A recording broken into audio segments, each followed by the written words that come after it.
We can take a few moments to generate the good intentions, the motivations.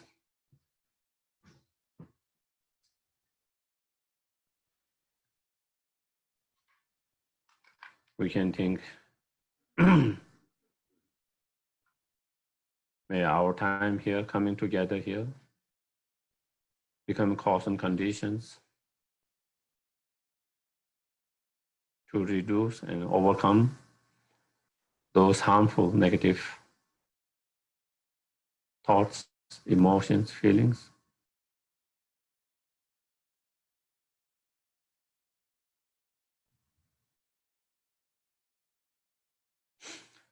May it become cause and conditions to cultivate and fully develop the good heart of loving kindness, compassion, in the bodhicitta mind.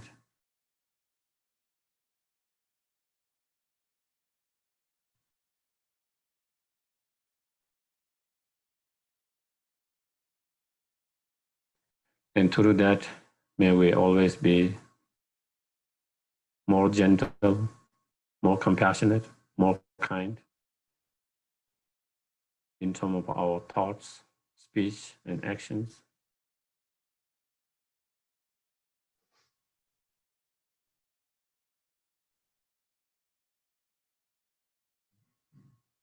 In dealing and interacting with ourselves or with others.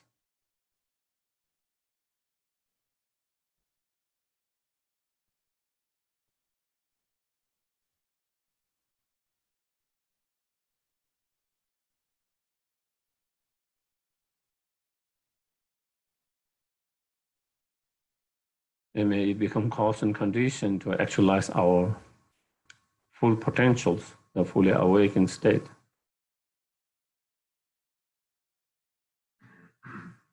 So we can be greatest and limitless health and benefit to each and every sentient beings.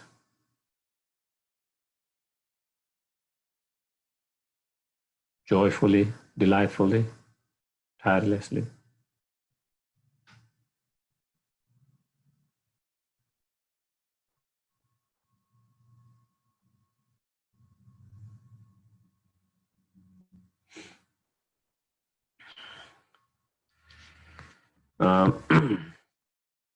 So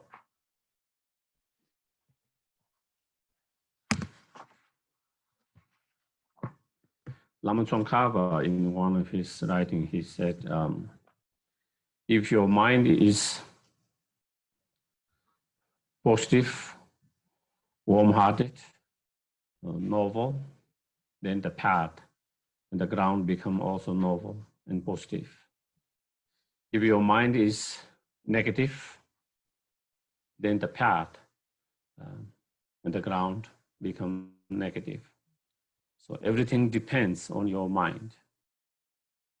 Therefore, strive, put effort to cultivate good heart, positive, noble, good heart. And that is the,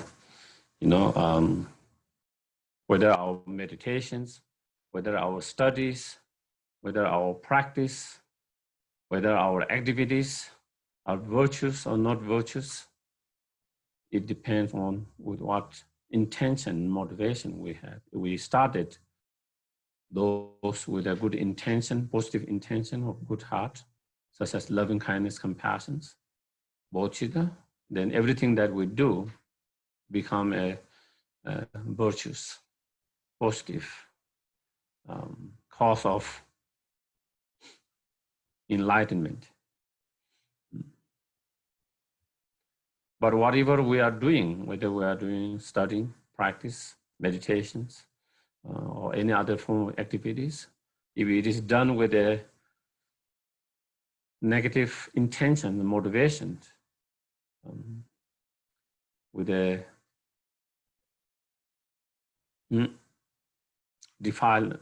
motivated by defilements, then all of our acts become, uh, negative and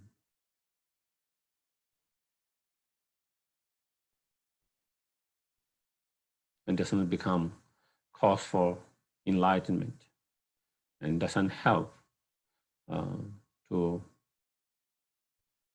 reduce our defilements, which are the cause of problem. And so therefore cultivating the good heart, loving kindness, compassion is so crucial for our own temporary happiness, ultimate happiness, for the happiness of others.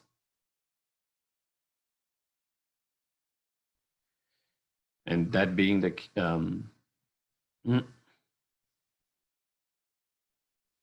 and having cultivated that kind of loving kindness and compassion, the good heart of loving kindness, compassion, and then trying to bring that that energy of loving kindness, compassion through our thoughts, in our speech, in our actions, and through the practice of such perfection and so forth, the Bodhisattvas practices. And I think the text that we are going to be discussing is that deal with that practice, the Bodhisattvas practices. And before we go to the text, just to go through the author himself, as you can see, he's known as in Tibetan title is Ngulchu Geshe Togme Sangpo. His real name is Togme Sangpo. Ngulchu is the place where he come from. So because he's from that area, so Ngulchu Geshe means Bodhisattvas. And because of his incredible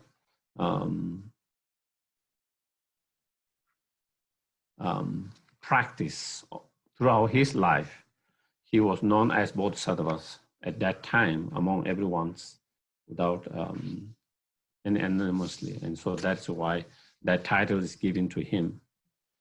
It's a not title given by himself, but his colleagues and all others. And just to, because if we understand the author's story a little bit, sometimes it helps us to be more inspired to study that and to practice, So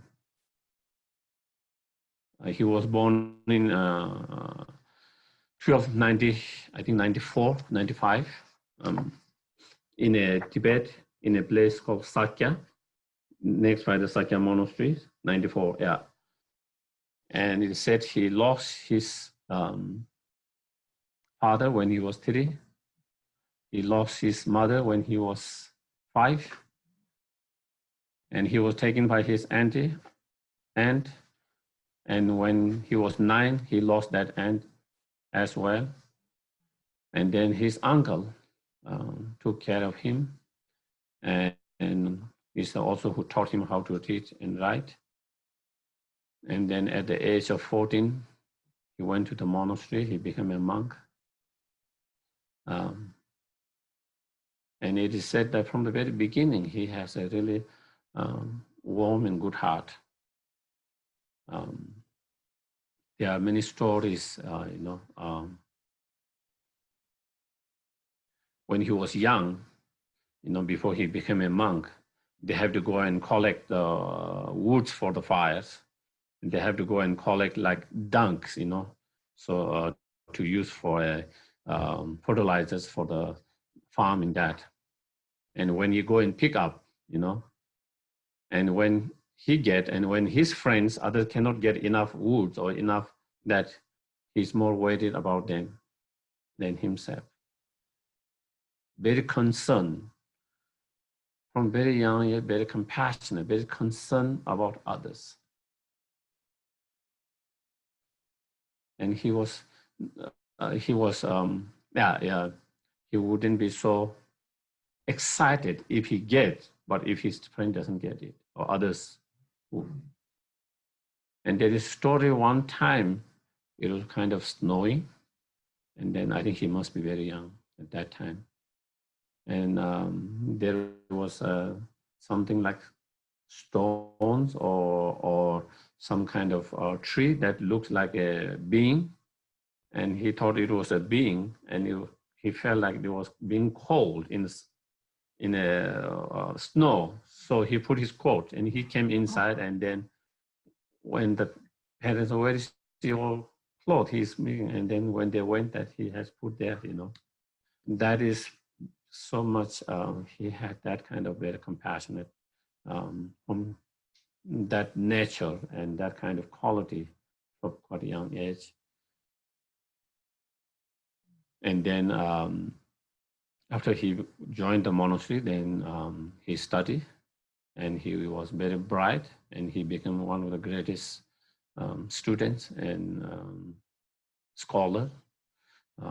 He relied on 40 teachers. He had 40 teachers with whom he studied over the years, and particularly mainly from two teachers. And not only he studies, he tried to apply whatever he studies into the teachings, into the practice. And his focus of practice is compassionate, loving kindness, compassion, bodhicitta, license, and exchanging self with others. That was his main essence, the core, his practice throughout his life.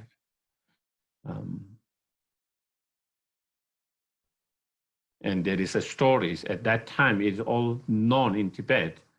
And there's another contemporary of him, great scholars among Tibetan master, Puden Rinpoche. And they were kind of same together at that time. And there is saying at that time, when Puden Rinpoche teach, everyone's laughing, because I think he must be very humorous, everyone's laugh.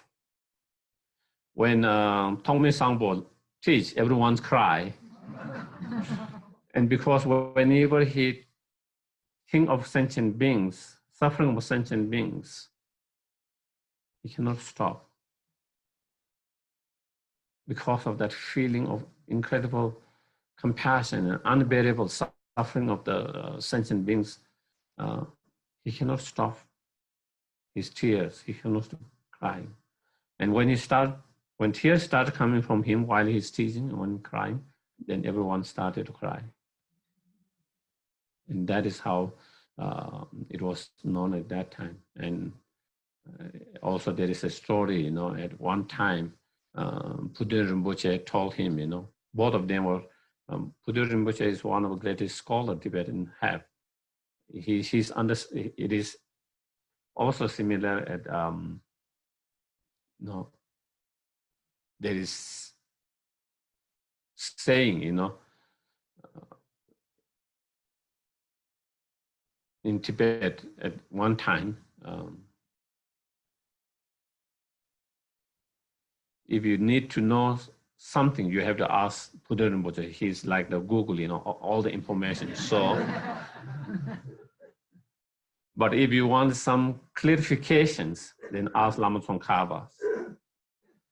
He is very, again, Lama Tsongkhapa is known for that kind of expertise to clarify difficult points and all of that. So anyway, there was a story one time Puden Rinpoche had some problem with his hand. And he asked Geshe Togme if he can bless him, because he said, you have the bodhicitta mind, and because you have bodhicitta mind, if you do some prayers, if you bless, maybe I could be healed. And so such is his fame of Geshe Togme Sangpo regarding his practices and his actions. And as we go through, you can also see, the teachings that come from his heart, not so much philosophical, academic, but coming from heart of his own practice, his own experience. And because it is coming from his own experience and from his heart, I think why this became one of very famous among many of the texts that are composed by so many different scholars and teachers throughout the centuries. This has become one of very popular text that has been studied and used as a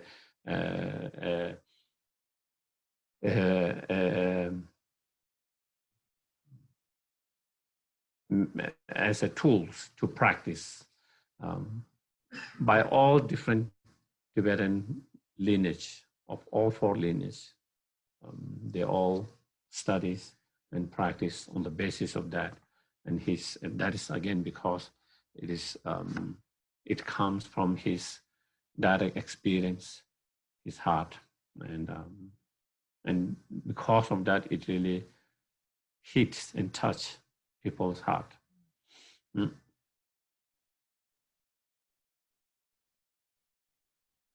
Also, there's a story, of like he had a lice,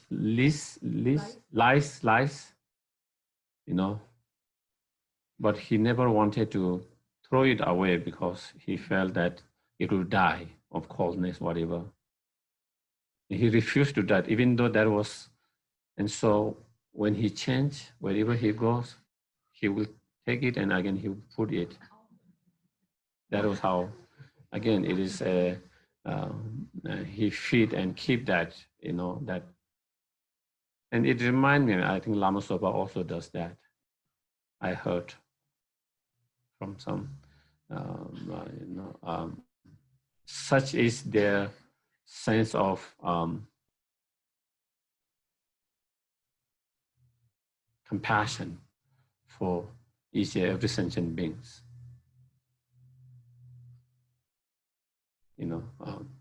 And those are clear signs of someone who have kind of Bodhisattva mind,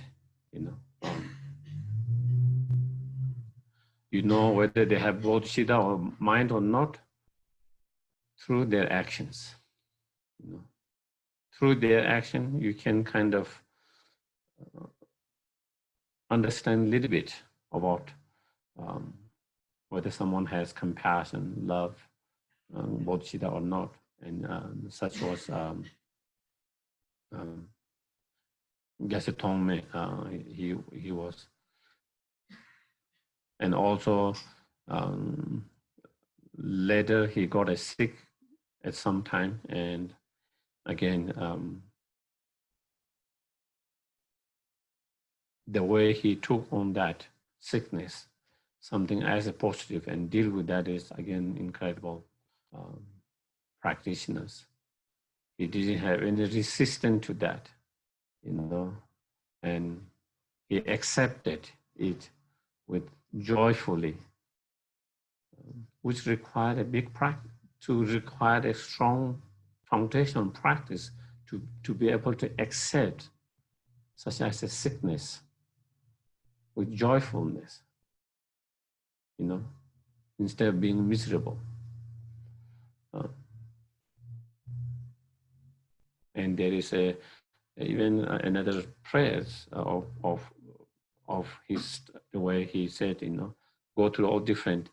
If it's best for me to be sick, so be so. If it's best for me to be healthy, so be so. If it's the best man to die earlier, so be so.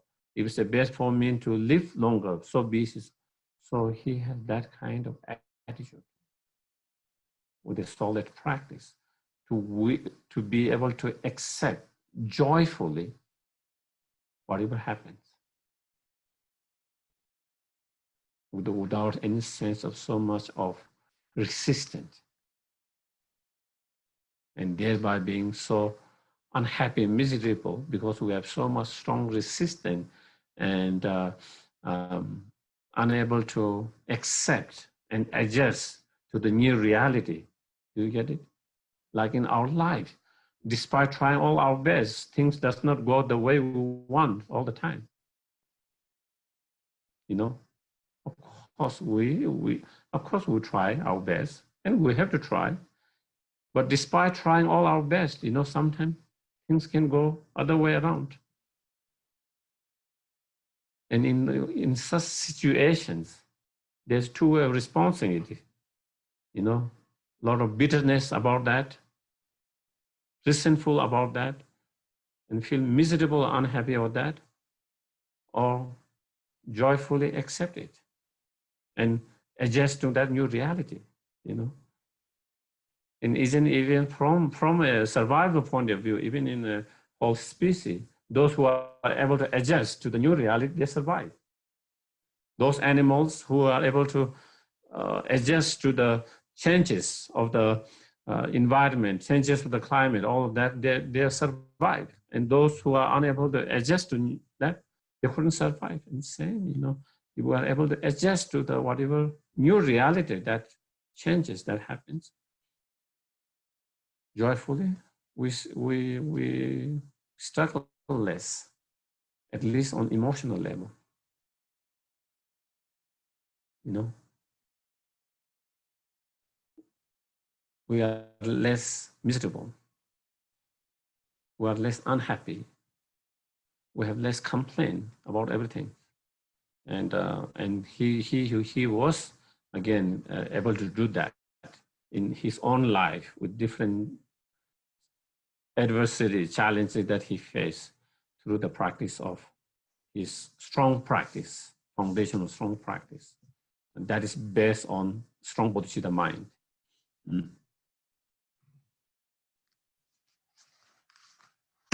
And he passed away at the age of, 75.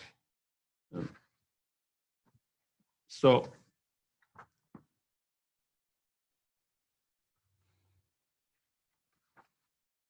that is the little bit about the author, okay, of this text. And then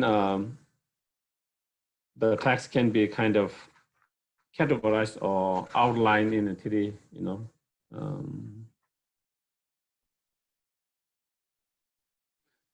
virtues at the very beginnings and virtues in the middle. And when it comes to the main virtue at the very beginning, the introductions, which is refuge and the promise to compose. And then virtues in the middle, the main text itself, and the virtues in the end, the dedications. And in the first, the expressions of the homage. Here it says worship, but I don't know, the paying homage.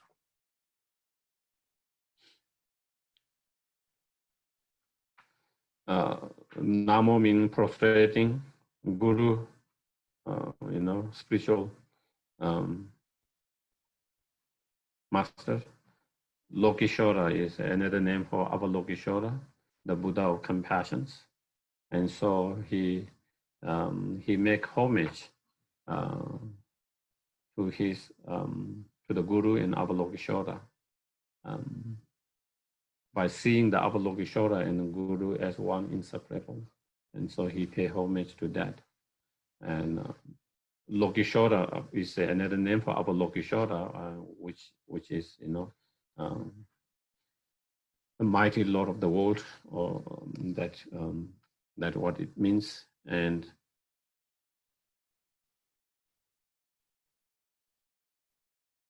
Buddha's enlightened realization or energies of loving kindness or compassion, manifesting in the form of Avalokiteshvara, and then wisdom manifesting in the form of Manjushri, and the power or abilities manifesting in the form of Vajrapani, and so those normally. And so here, homage to the Avalokiteshvara. So with that, it gives some kind of sign the topic that he's going to discuss is something related with loving kindness, compassion, and bodhicitta mind. By paying homage to the Avalokiteshvara, that is manifestation of the compassions. With that, then that homage itself, it gives some kind of hints that the subject that he's going to talk about is loving kindness, compassion, bodhicitta mind. Also, Avalokiteshvara was his personal deity as well. And therefore, also that is another reason why he also pay homage to that, that being his personal deity of practice. And mm,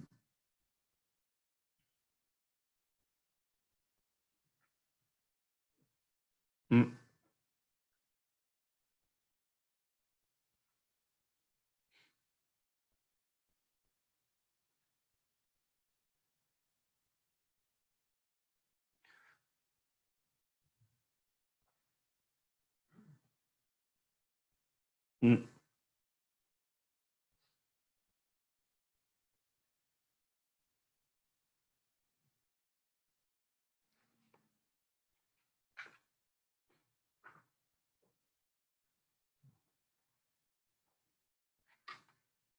again, at the very beginning, um, he pay homage and prostrate to, um, in general, to the Buddha, the Buddha Shakyamuni, and then all the, profound lineage of the wisdom, um, and the or the vast lineage of the wisdom and the profound lineage of the method, um, and then particularly, especially, the Guru and the Avalokiteshvara, and that is the prostration, the homage that he's paying by recollecting their kindness, for his studies, practice, and whatever realizations,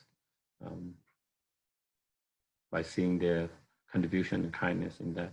And so that is where he is paying the homage.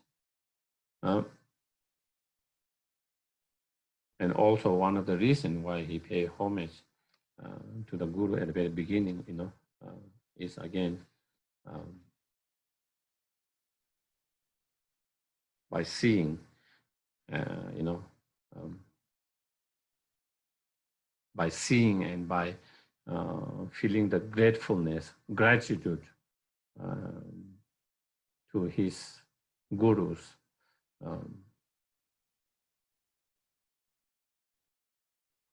that help him to, that the guru that taught him, show him the path, the practices through their teachings, instructions, advices, inspirations, examples, and so forth, that he was able to study, not only study, that he was able to put into the practice, not only put into the practice, having put into the practice, that he is able to develop some of those realizations within himself. By having developed some of those realizations within himself, that his life become much more meaningful, that he was able to be joyful in any kind of circumstances, as well as he is able to help and benefit others so much. And so he recognized that, he see that, and feel their kindness. And therefore, as a way of repaying a kindness, one way of paying the kindness, then he's, by remembering that, then he's paying respect and homage and prostration that, and is in the great Lama Atisha, or Dipankara Shrigyana, one of the greatest Indian scholars and masters, especially around 10 centuries at that time, 10, 11 centuries. As he said, all the realizations of the Mahayanas, small or big, all the realizations, he says, depend on the Guru, comes through the Guru. But you Tibetans have no more than ordinary perception about your Guru. That is why he said to the Tibetans when he came, that he said, you Tibetans have very ordinary perceptions of Guru. And that because when he was asked, one time, there are so many, they were saying there's many practitioners and who have been practicing, but still they were struggling to have any progress and any in their realizations and progress in their path. So why is that? What is missing there? Why are they, even with practice, why are unable to make further progress, and why they are stuck there? And he was asked that questions at one time by one of the disciples, one of the students. And then that was the answer he gave. He said, all the small, big realizations come through the Guru, but you Tibetans have very ordinary perceptions of the Guru. And so anyway, so that kind of, so for Togme Sangpo, of course, he was able to see his Guru much more than just ordinary, and the Guru's contributions and kindness, and so he wanted to pay that respect at the very beginning of his writing of that, this particular text. So the way he paid the respect and homage is by reflecting some of the qualities of the Avalokiteshvara and the Guru here. And so the qualities here is saying, even seeing that all phenomena like coming and going, still you start single-pointedly for the welfare of migrating beings to the Supreme Guru and the protector of Avalokiteshvara.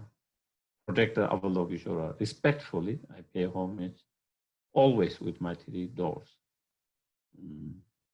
So here he's paying homage, and from deep of his heart, respectfully, by reflecting their qualities, incredible qualities, by reflecting and remembering their qualities and their kindness, and through that then respectfully pay homage from deep of your heart through your bodies, speech, and the mind, 3 doors, and always meaning, not remember like us, sometimes we remember, the Buddhas, the 3 refuges, or the Gurus, sometimes when things are going well, and when things are going bad, we don't remember. Or sometimes when things are going bad, we remember them. When things are going well, we don't remember them, And so sometimes we have the refuge, but sometimes we don't have. Sometimes we feel the kindness of the Buddha, Dharma, Sanghas, the Guru. Sometimes we don't feel their kindness. And sometimes we pay homage, respect, sometimes we don't. So here he's saying that from now on until we achieve enlightenment, that always, all the time, in difficult time, in good times, all the time, that I will go for refuge, prostrate, and pay homage respectfully. And so,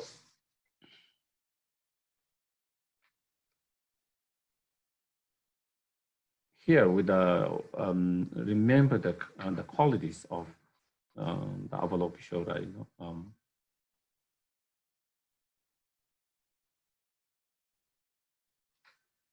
even though,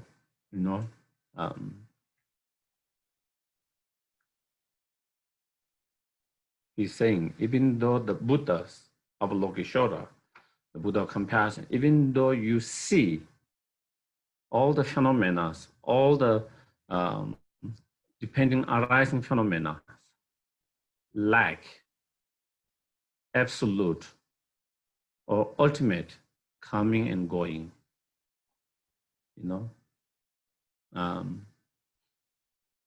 being produced and being decay, being end or being permanent, or being oneness or being separate. Those 8 different negations or objects that you find in Nagarjuna's, his fundamental treatise at the very beginning, where he paid homage to the Buddha's teachings. He says, I make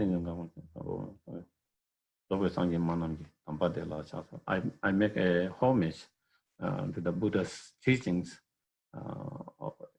that is all depending arising phenomena lack coming and going, that lacks impermanent, that lacks one or separate, and that lacks being produced and disintegrated. And so what he says is, even though on relative level, even though on conventional level, there's coming and going, there's things being produced by cause and condition, and then their things are disintegrating. And that, even though things are changing and so forth, but there is no absolutely coming and going, being produced and decay, so forth.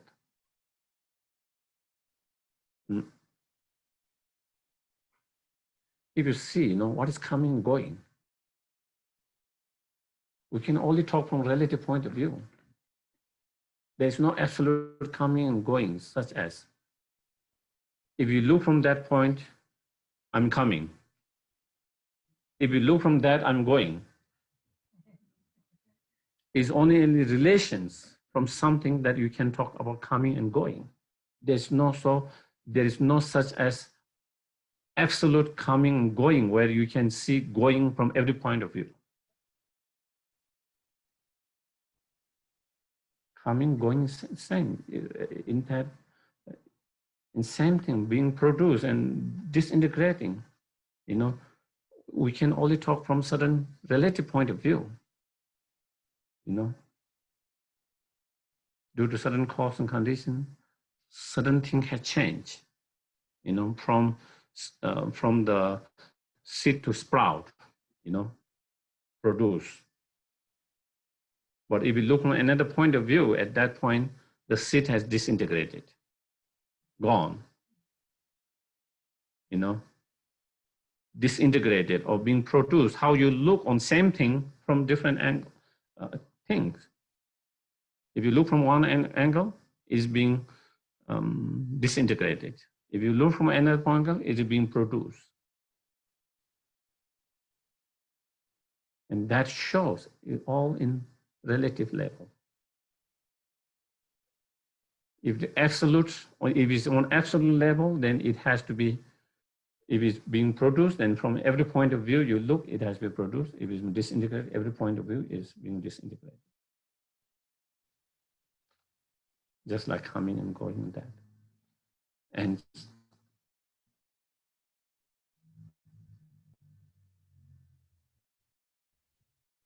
in same thing, everything's, we can talk only about coming if there is a concept of going. We can only talk about being produced if there is concept of disintegrating. So they are mutually dependent on each other. If there's no coming, there's no going. If there's no going, there's no coming. If there's no being produced, there's no disintegrating. If there's no disintegrating, there's no produced. If there's no single one, there's no difference or separate. If there's no separate, we can't talk about one or one. And same with permanent and non-permanent. And so again, with that, what I explain is there's nothing that exists absolutely that does not depend on other factors, where things can exist independently by its own entity without depending on other factors.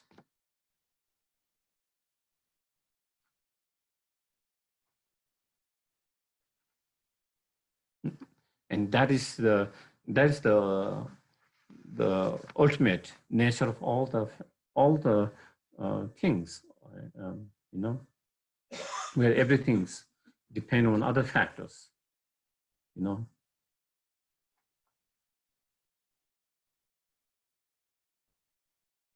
We can talk about others if there is that or this, independent. If there is not this, we can't talk about that. If there's not that, we can talk about this. And they all are mutually dependent on each other. And all phenomena are like that. We can only talk about samsara in relation to nirvana. We can only talk about nirvana in relation to samsara. They are mutually dependent in that way.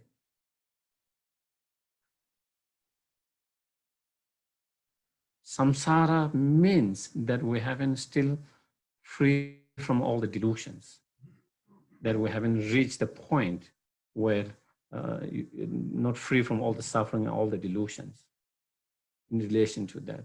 When you talk about nirvana, when you are free from all the suffering and all the delusion, then we talk about that. When you are free from the samsara. And therefore, that is why, including Milareva's and all others, great, where it says, ultimately, there is no samsara, there is no nirvana. Ultimately, there is a word, ultimately, he said, ultimately, there is no interference, an obstacle, but there is no also nirvana and samsara nirvana. But of course, on conventionally, relatively, there is nirvana and samsara and obstacles and non-obstacles.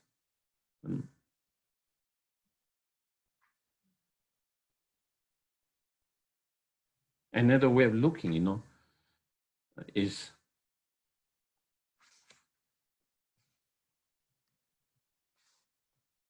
if we try to find within the actions of moving, the actions of moving towards that, is that actions one step the going, you know, is the step going, or is this the intention the going, you know?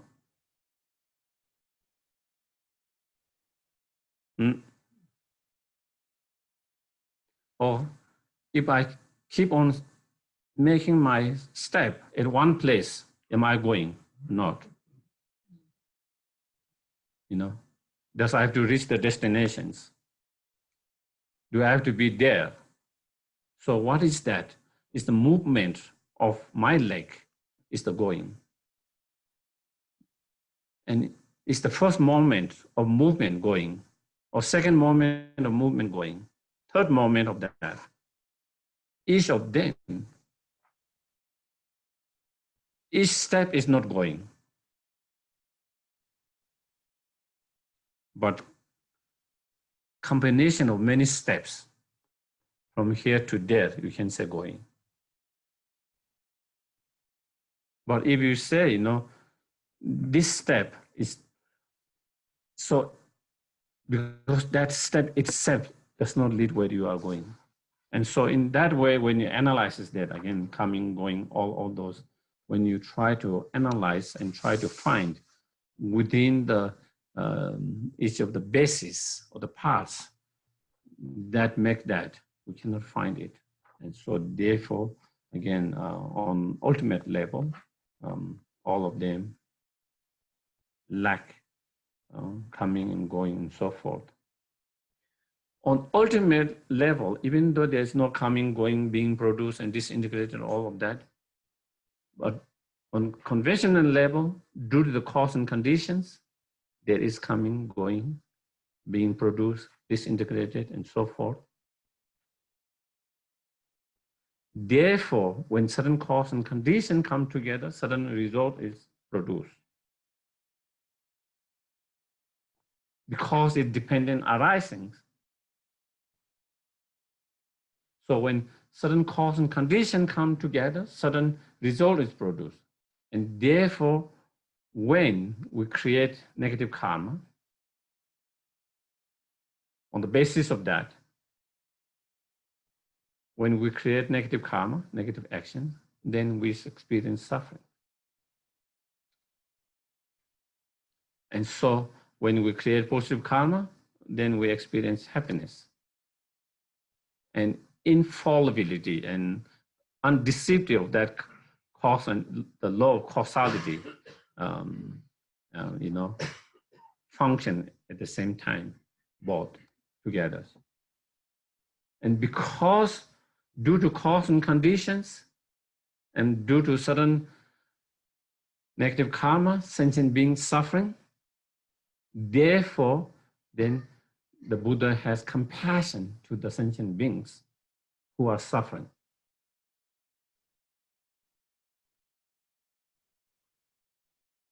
And therefore, that is why still, while there is no ultimately, on convention, on ultimate level, there is no coming and going, there's no suffering, and sentient being who is suffering, the object, there is no ultimately, on ultimate level, there's no object of compassions, because there is, on ultimate level, there's no suffering, there's no sentient being who is suffering, but on relative level, on conventional level, due to certain cause and conditions, there's suffering and happiness. And therefore, due to certain cause and conditions, there are sentient beings who is suffering. And therefore, then you are able to, by seeing that, then therefore you have cultivated love and compassion for all suffering sentient beings. And having developed loving kindness, compassion, and bodhisattva mind towards the sentient beings, therefore, then you, out of that loving kindness, compassion, bodhisattva mind, still you start single-pointedly for the welfare of migrating beings.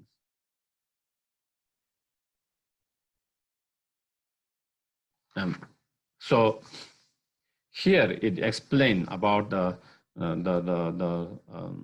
Buddha's quality of to be able to see the true reality, both conventional and ultimate reality, directly, simultaneously.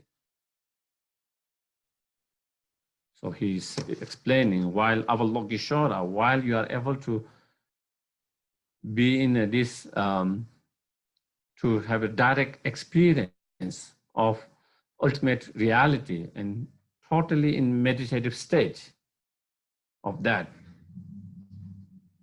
while you are totally in meditative state of that ultimate truth or reality in meditative equipoise, at the same time, you are able to, out of your loving kindness and compassion, you are able to function of taking care of others for the welfare of other sentient beings at the same time, to be able to function that.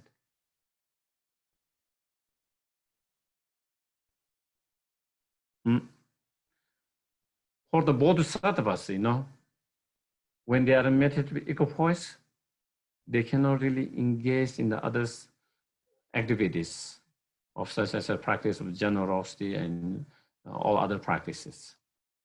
When they are in that practice, they are not in totally meditative equipoise, totally meditative state of ultimate truth.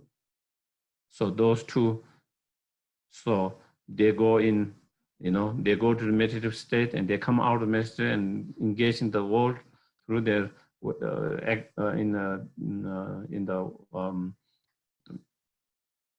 for functional welfare of sentient beings, and again they meditate equipoise back and forth.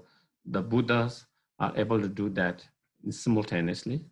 That is the quality, and because the Buddha has overcome not only the delusion but even the most subtle obscurations, both obscurations, the obscurations of delusion as well as obscuration, the subtle obscurations. And so there is no obscuration to be able to see the true reality directly, simultaneously, with a single mind. And so through that, so by here, Togme Sangpo, by reflecting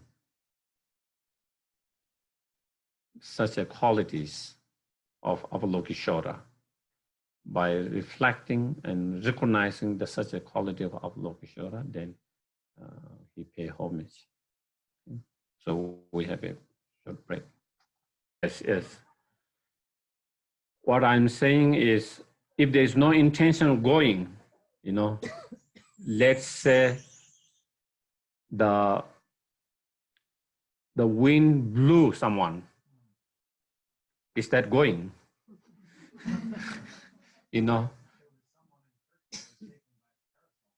Yeah, whatever, So if there is no intention involved going, if something reached from here to there, can we say that going? Or whether there's intention has to be there?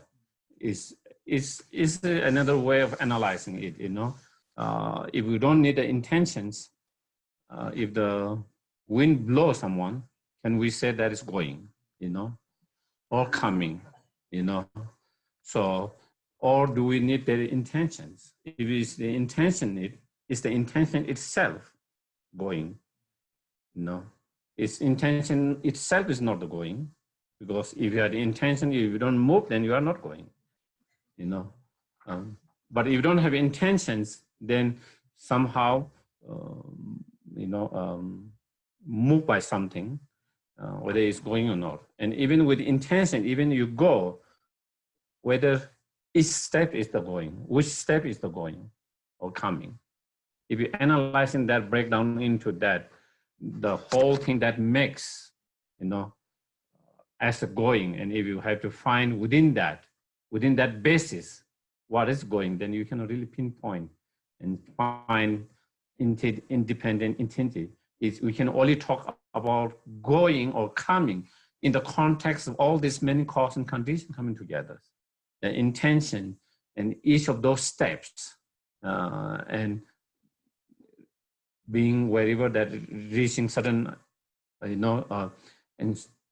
then each of those steps, each of movement and the space that we need to move, if there is no space, then we cannot move. We cannot, and if we cannot move, then we cannot be coming or going, and all of that. So there's so many cause conditions that make, but if you try to find independent kind of entity within each of them, you cannot find it. And so I think that was where, yeah. So here it explains, the two truths. So here is explaining the two truths. And because there is true truth, according to the Mahayana teaching, because there is true truth, therefore there is two paths, the method and wisdom.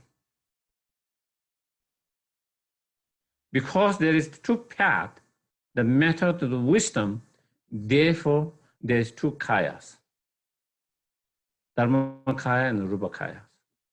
And that explains the whole path, the result, the path, the basis. And it all starts with that basis, that there is form body or Rupakaya, or wisdom body or Dharmakaya body. There's two that because there's two paths. The wisdom lead to Dharmakaya and the method lead to Rupakaya. The method, such as loving kindness, compassion, bodhicitta, and all other practices, that because of that practice, that is the main cause, from the Sutra point of view, that is the main cause of Rupakaya body. And the wisdom is the main cause of Dharmakaya. And there is two of that, two, the method and wisdom, because there's two reality. The wisdom is the one which recognizes ultimate reality. And the method is that realizes the conventional reality of loving kindness, compassion, or other practices in relation to that. And so therefore, so here,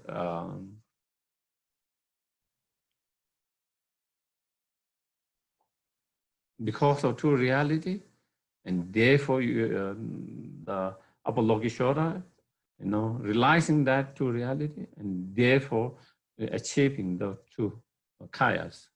And so by remembering, recollecting, and then paying homage. So in a way, it can be explained, the whole path within these verses in a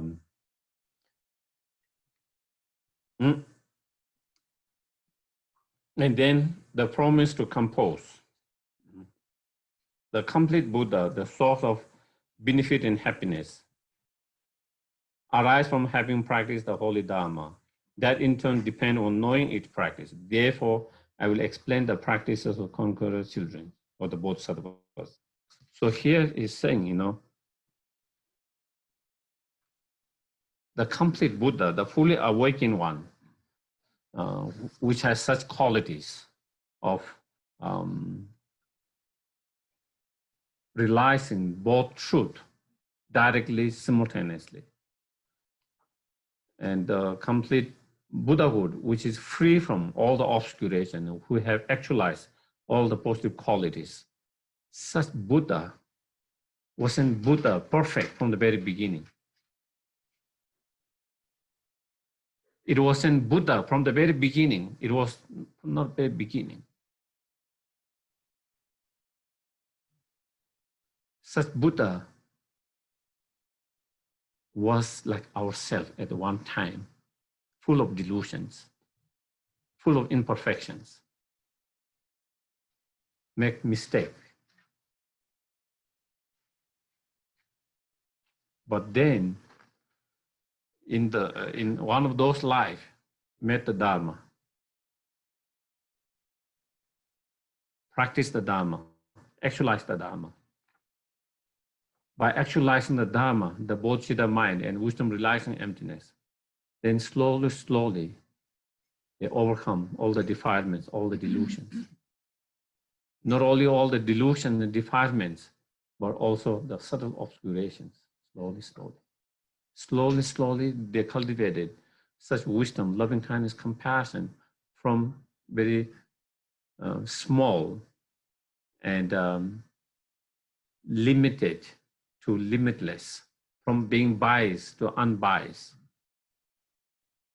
And limitless loving kindness, compassion, and wisdom.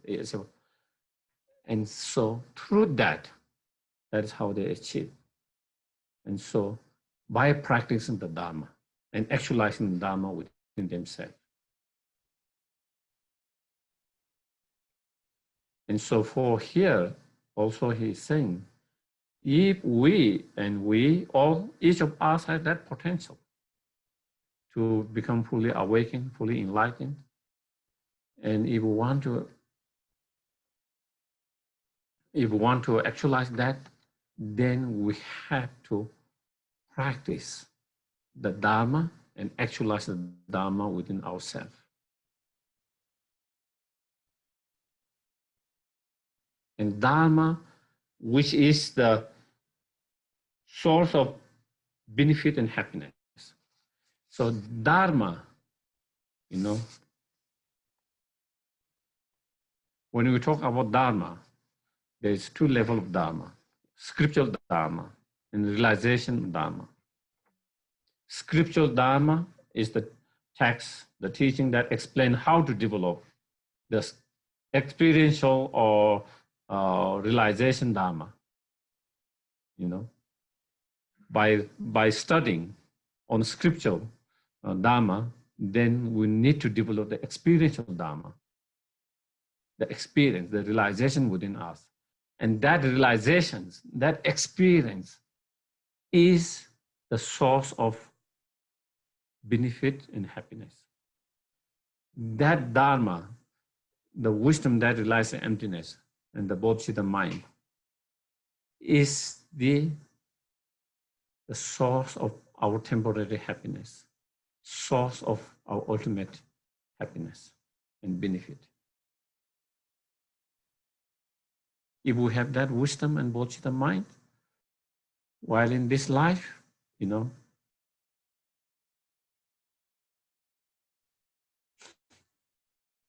we will be much more happy, peaceful, calm.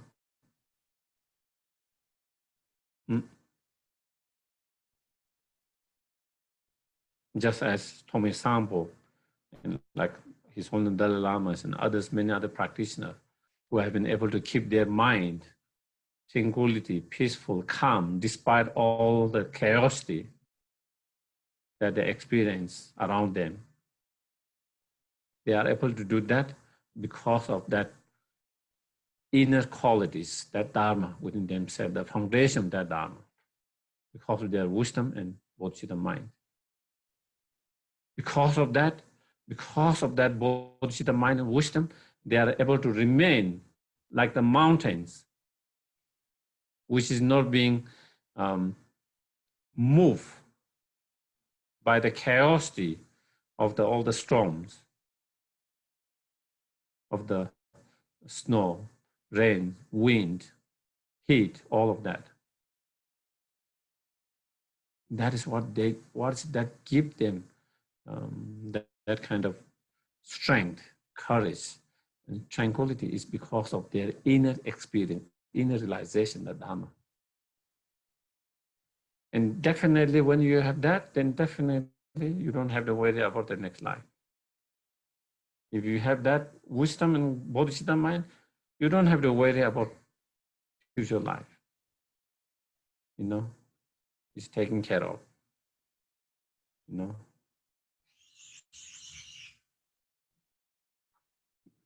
The higher rebirth and happiness of a higher rebirth. And then eventually that lead to the ultimate happiness of fully enlightenment.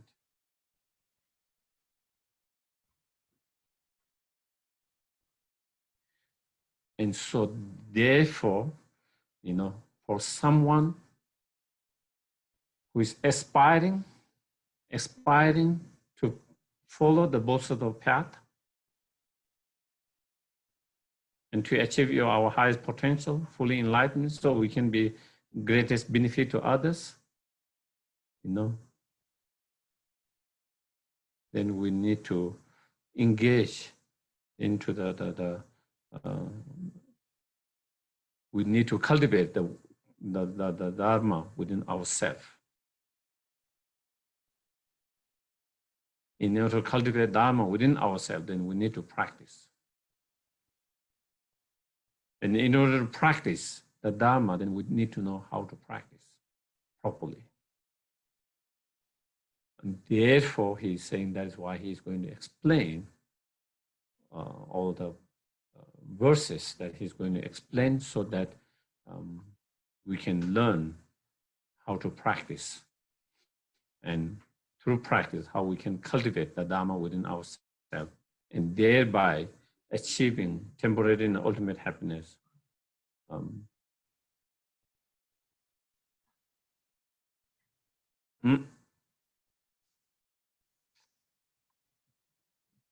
Again, the practice of Dharma is not something external, it's internal.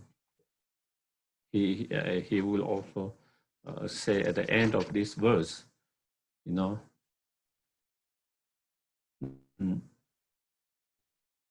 even though externally it might look like you are spiritual, but inside you are not spiritual. You know. And so therefore we have to constantly check our mind all the time. Spiritual or Dharma practice is not something external, it's something internal. And sometimes externally we look like we are very spiritual, but inside may be full of garbage.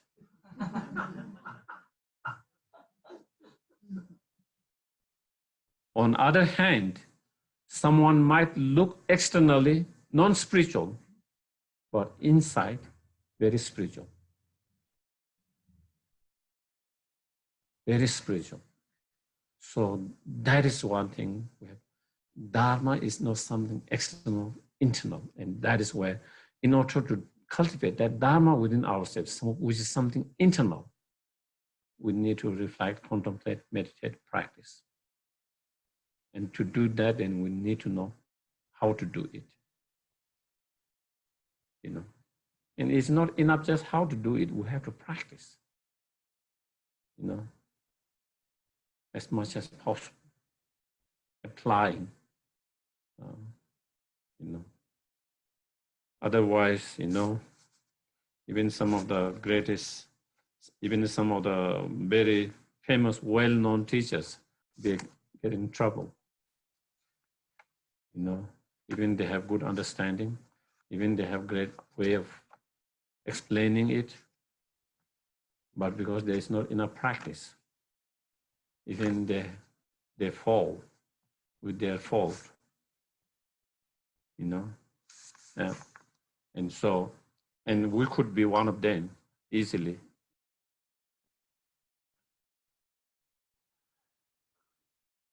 If we don't practice.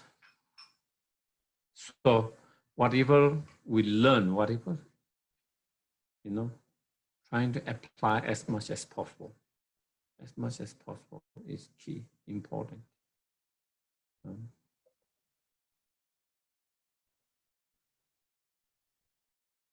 Otherwise, we could become like, at the Buddha's time, you know, there was one,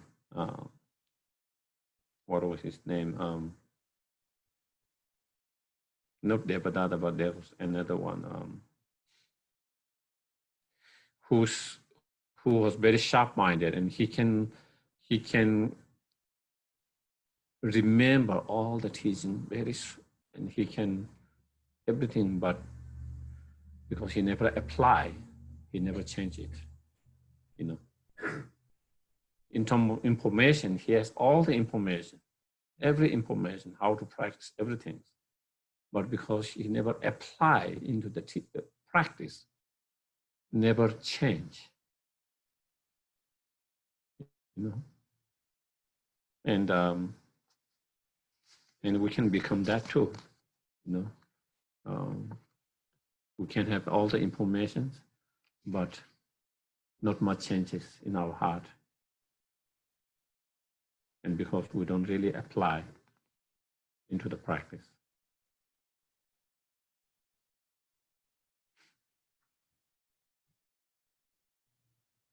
So therefore, you know, in Lama Tsongkhapa, they say at the very beginning, engage in extensive studies, learning. In the middle, through those extensive study and learning, understand all the Buddha's teachings of all different teachings, all of them as a method to transform our mind. Whether it's Vajrayana teaching, whether it's Mahayana teaching, whether it's Theravada teaching, all different tenets, whatever, all different kind of teaching that he gave, seeing all of them, not something to negate, but something to practice. All of them as instructions to follow and to practice. Having understood that, and then at the end,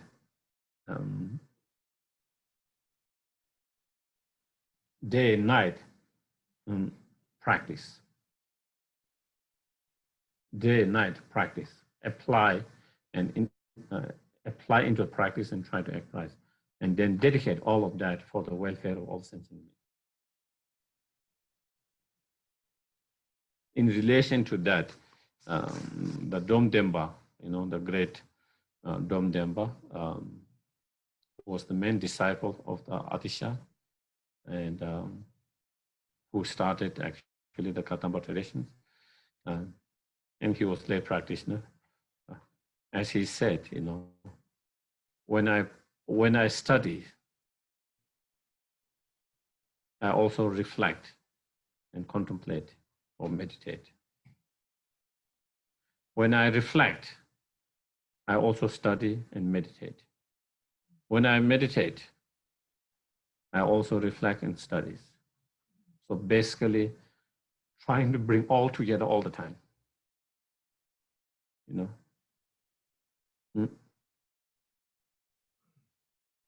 While you are studying, trying to apply by reflecting, meditating, contemplating as much as possible. Especially, in our busy life, that is the only way we can make progress.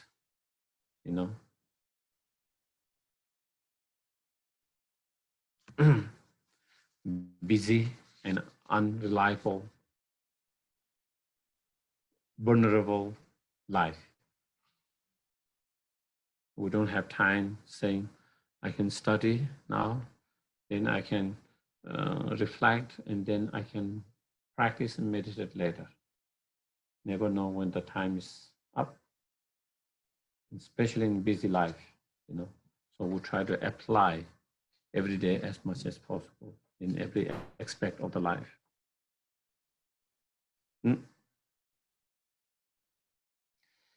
And so therefore, in order to practice the Dharma, especially here, the Mahayana Dharma, the Bodhisattva's path, then you have to know. And therefore here, the author is saying, then therefore he's going to explain some of the practice of the Bodhisattvas. And all this, even though there are countless practice of Bodhisattvas, he's going to explain some of them in terms of 37 verses, breaking into 37 practices. It doesn't mean this is the only practice 37. Okay, the Bodhisattva's practice can be limitless, but some of the main practices that he's going to, and so in that also we can say, in this, the actual text, the practice itself, that's 37, he explained the whole numbering practice, the practice of middle scope, the practice, small scope, middle scope, and great scope. And then starting with the small scope practices. Again, each of those practices help for the next level of practice, the foundations.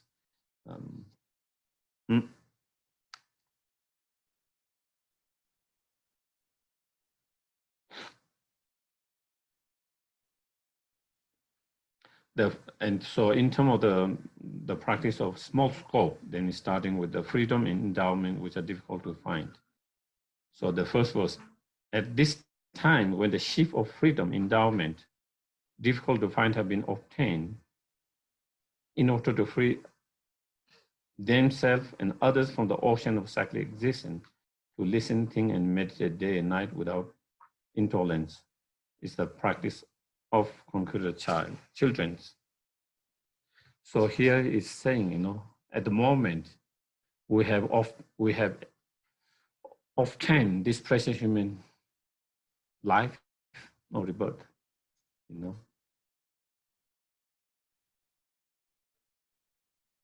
which has the 8 freedom and 10 endowment.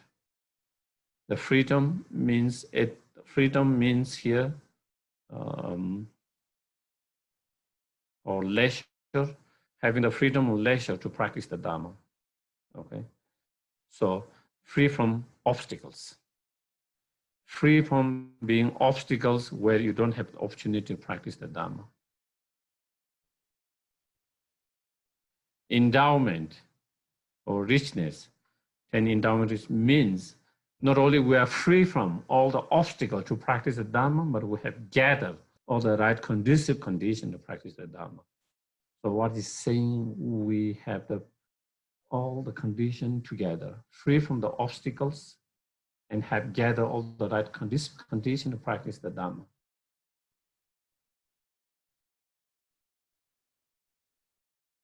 And that such a human precious life, which has incredible potentials, in terms of achieving happiness of this life, happiness of future life, happiness of liberation, happiness of fully enlightenment, temporary ultimate happiness can be achieved through this human life. And precious, but very difficult, rare to obtain again in the futures. Therefore, he is saying, we should not waste it. Use this life like a boat to cross the oceans of the samsara to the shore of nirvana, fully enlightenment. In order to free yourself and all sentient beings from all the suffering and the cause of all the suffering to the fully enlightenment, and engage in such practice with such intention and motivations is the practice of the Bodhisattvas. So again, even though the practice of meditating on precious human rebirth itself is part of small scope, but when it is done out of bodhicitta motivations of that practice meditation, then it becomes the Bodhisattva's practice, because of the power of the bodhicitta intention motivation. So here,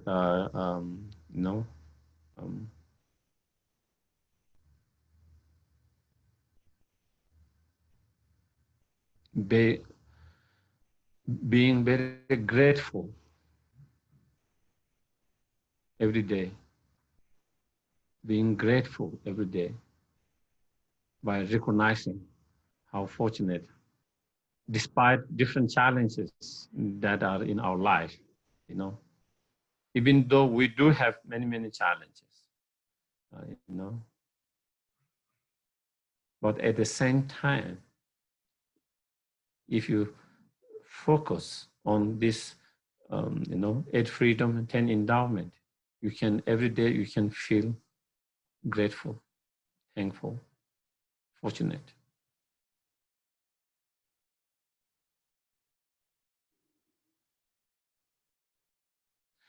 Other beings we cannot see, but let's say if we are born as animals, we can see how limited,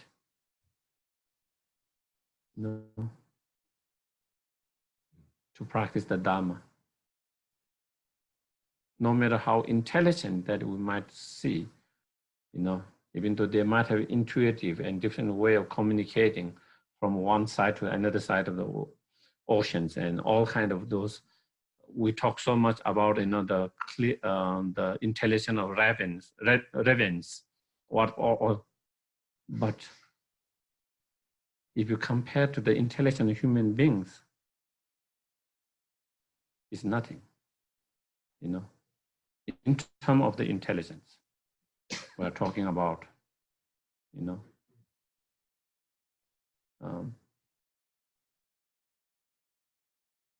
in terms of being able to utilize to reasoning and logic and that cognitive ability,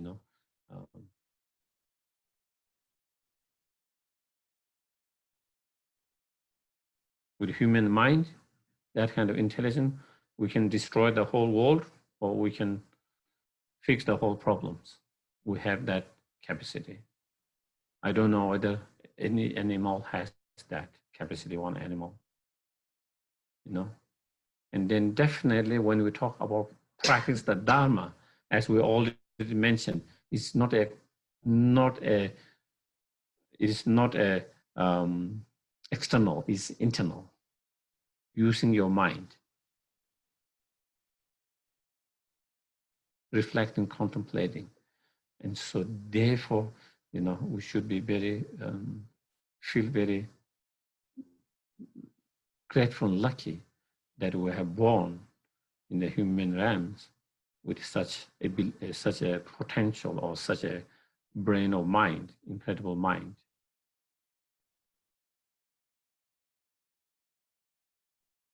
Of course, if we misuse it, if we don't utilize it properly, then it's another problem, is something else. But in terms of potential, there's so much. There's so much. So recognizing that potential,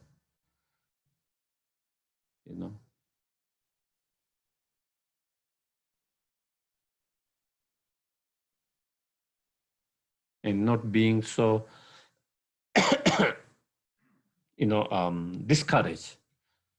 Sometimes maybe we cannot fully understand some of the concepts, or sometimes it's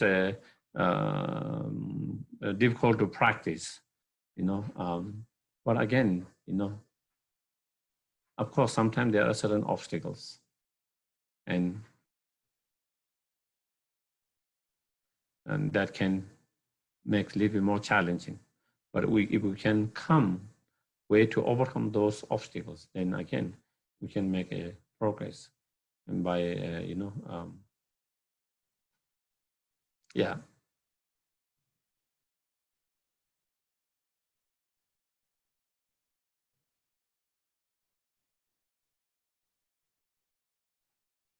Like the stories of that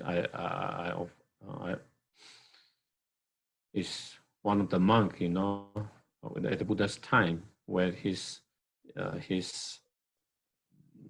faculty is so dull, even he cannot memorize just 2 words. When he memorized one, he forget another one. He memorized, it's hopeless. First, his brother tried to help him, and first teacher tried to help him. After many months, they said it's hopeless. You are taking all my time, and you can't progress beyond these 2 words. I'm not going to give all my time to you. I have many others to take care of.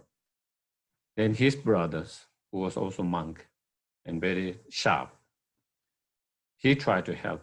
After some time, he also lost patience and said, it is hopeless. And he became discouraged and almost hopeless, him himself, and he was crying, He feel, I'm good for nothing. Nobody's taking care of me. Nobody's willing to teach me.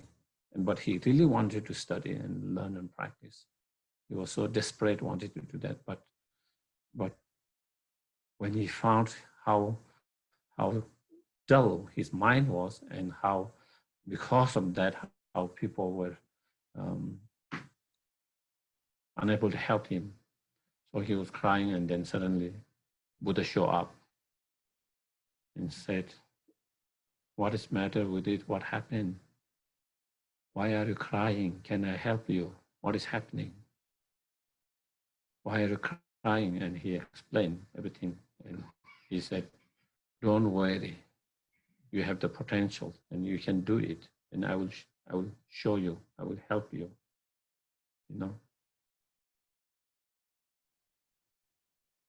So then at the very beginning, he advised him to,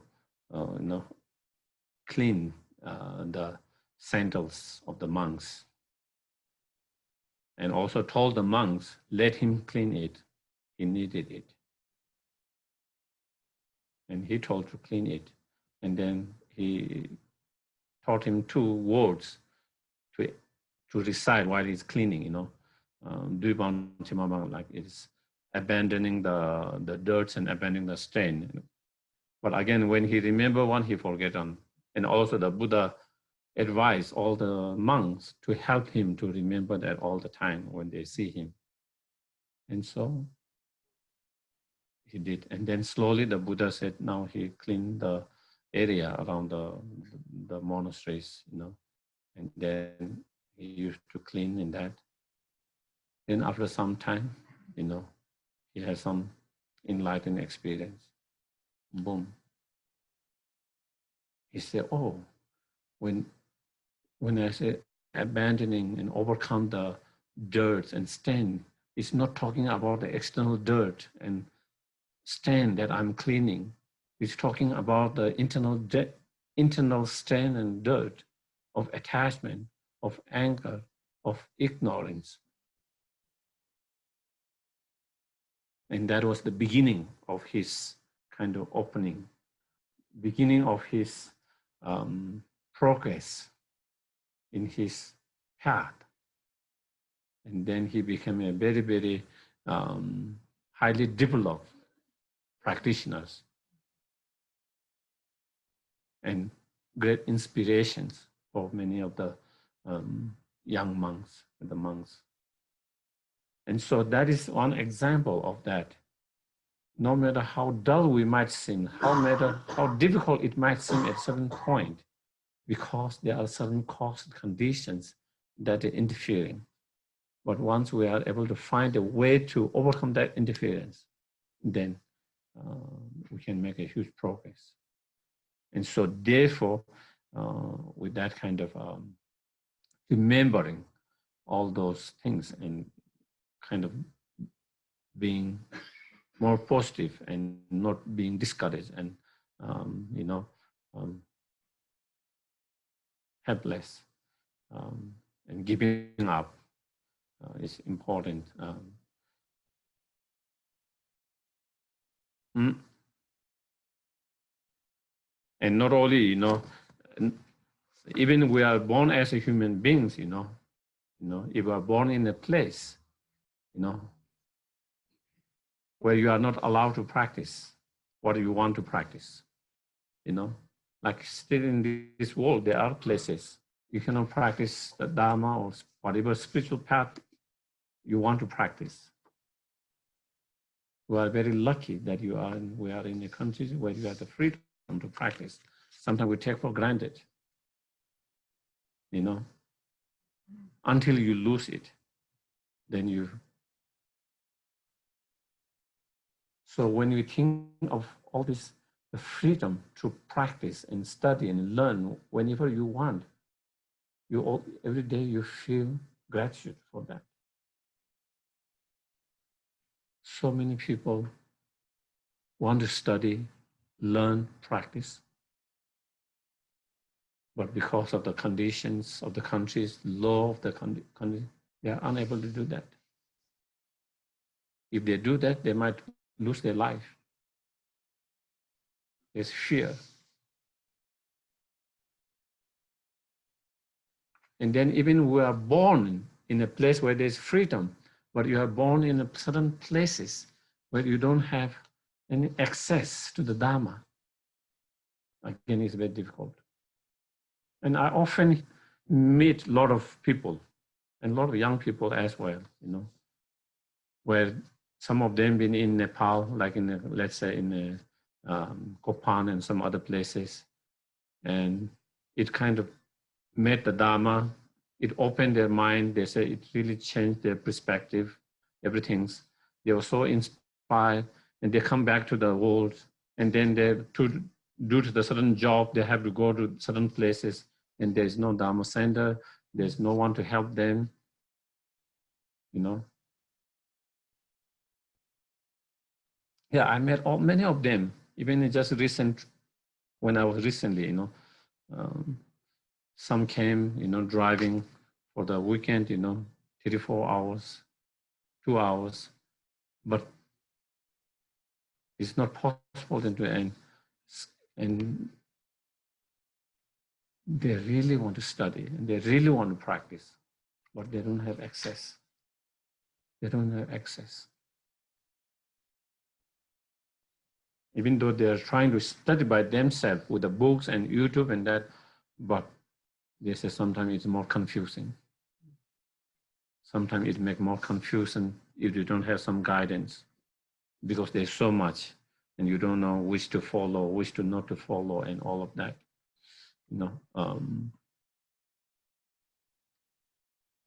So you are very fortunate and lucky that you have a place where you can study, opportunity, and have the Sangha. In some places, like some other members, who have studied enough, where they might be able to practice themselves, but not having Sangha, again, is very difficult for them. They feel they are kind of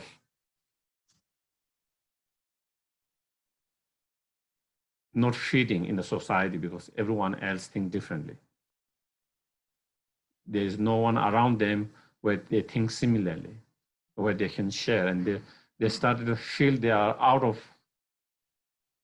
the world, And sometimes it's difficult when that happens for a long time, then you want to become like normal, other people's. Do you get it? Way of thinking, way of attitude. Because you feel like you are strange in that kind of environment when everyone thinks totally different. And then your mind can slowly change, And so a lot of challenges like that. And so to have that.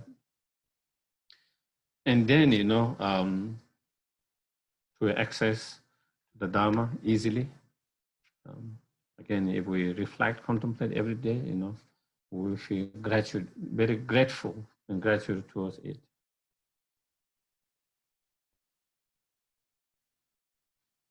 And sometimes, also, certain people are born with a lot of challenges, mental challenges. If we have that kind of mental disability and challenges, again, it's very hard to practice the Dharma, Feeling very grateful, thankful that,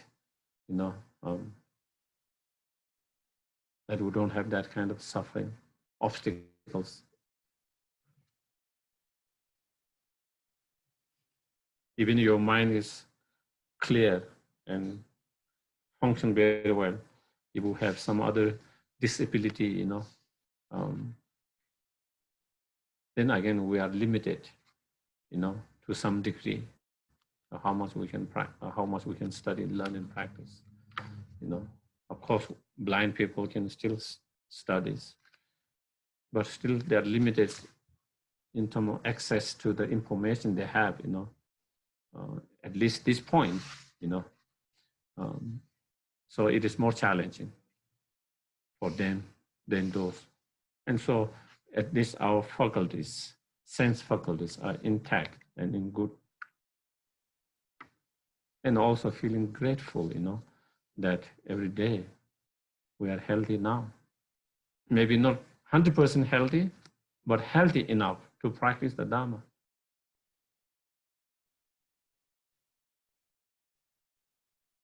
Who knows tomorrow what is waiting for us? Who knows what is waiting for us?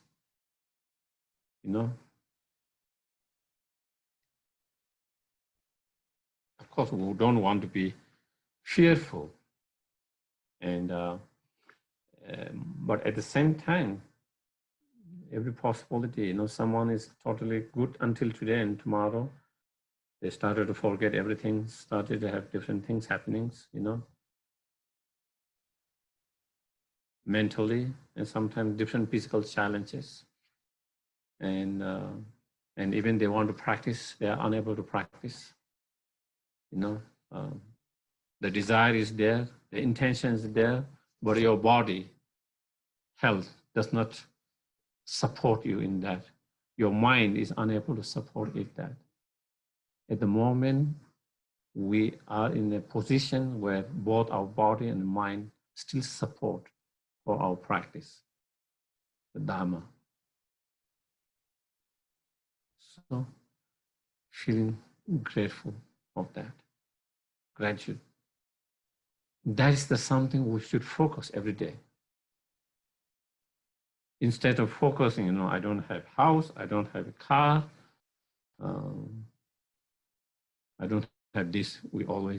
My life is not this, this, this, this. And then we feel unhappy, miserable, you know. Then it ruins your day, you know.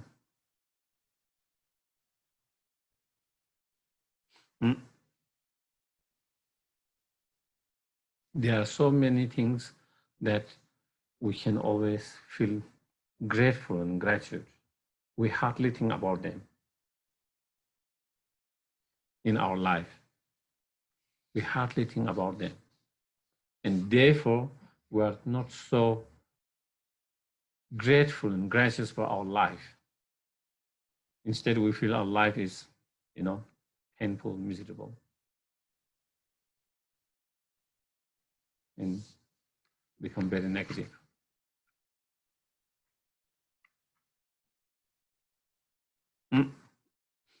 So through that kind of reflection, contemplations, then we think how fortunate and lucky that I am to have all this freedom and all this endowment and with so much potentials. And so therefore, I should utilize this and not waste it and make it meaningless or very small meaning, but not a great meaning. If I lose this opportunity, we never know whether we are going to get that opportunity again or not. You know, we can't say. Hard to know. Unless someone has a very strong practice that they have confidence, they will have such opportunity in the future. A lot of us doesn't have that kind of confidence in our practice. So you never know where we might end up and whether we would get that kind of opportunity or not. So therefore, when it is in your hand, we utilize it, make it meaningful. And the way to make it meaningful and practice the Dharma. Practice the Dharma means working with your mind. Reducing, overcoming those negative, harmful minds and increasing those positive minds. Helpful, positive minds. That is. And so sometimes we are very, you know, we human beings are very strange species.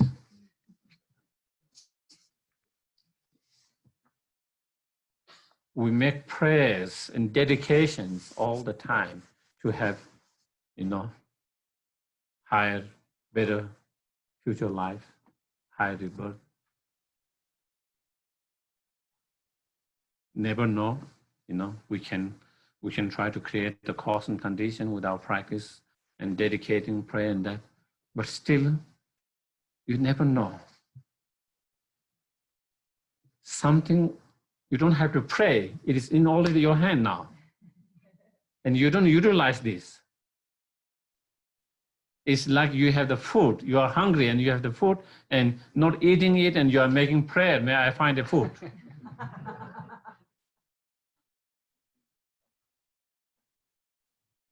Isn't that like same?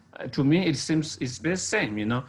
You are hungry and you have the food here and you are not eating this and you are wishing and praying and dedicating to find the food later. Which you might find it, you might not find it. But something you already found that can satisfy your hunger and thirsty here. Something that the precious human life we already found, which we can utilize it in proper way and make our life more meaningful. We don't make it meaningful and then pray and wish for something that might come, might not come. No guarantee, you know. So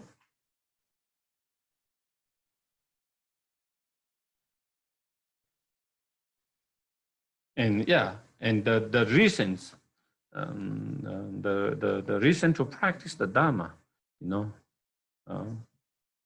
is to, as it said here, you know, in order to liberate oneself and all sentient beings from all the suffering and cause of suffering, and to lead and guide them to the ultimate happiness of full enlightenment. For that for that reason. And with that kind of intention motivation, then when we, whatever practice we do, then that becomes cause to enlightenment. And that becomes cause for happiness of others and oneself. And that becomes cause of temporary and ultimate happiness. So with that, maybe we